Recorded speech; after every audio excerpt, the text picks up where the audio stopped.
হেই everyone, আমি প্রীতি and আপনারা দেখছেন অমর পপরি।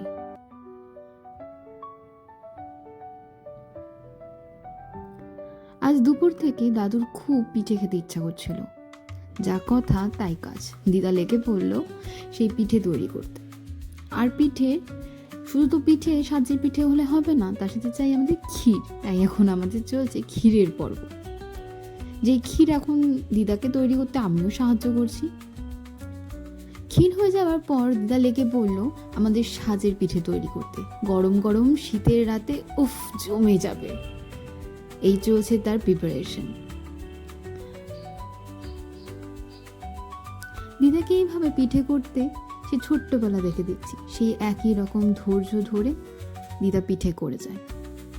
কিন্তু এখন বয়স হওয়ার জন্য একটু অসুবিধা হলেও সে নিজের হাতে তৈরি করেই দাদুকে পিঠে খাওয়ায়। আর আমরাও কি বাদ যাবো? আমরাও তাতে ভাগ পাই। এই যে 2 থেকে 3 মিনিট আর পিঠে আমাদের তৈরি।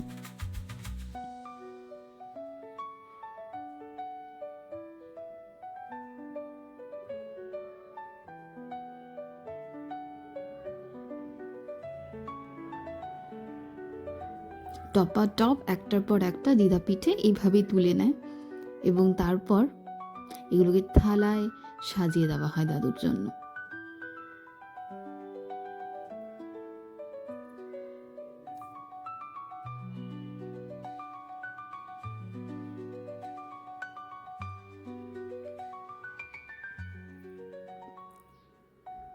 দাদুর প্লেট রেডি।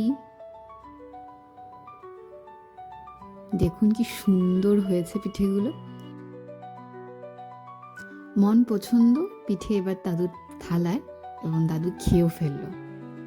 খাওয়ার সময় কোনো কথা নয়, আমি দাদুকে শুধু জিজ্ঞেস করেছিলাম দাদু কেমন হয়েছে। উনি জাস্ট মাথা নাড়িয়ে বলবে হ্যাঁ ঠিক আছে, আর এতেই সন্তুষ্ট। সো বাই বাই, আজকে রাতে ডিনার পিঠে।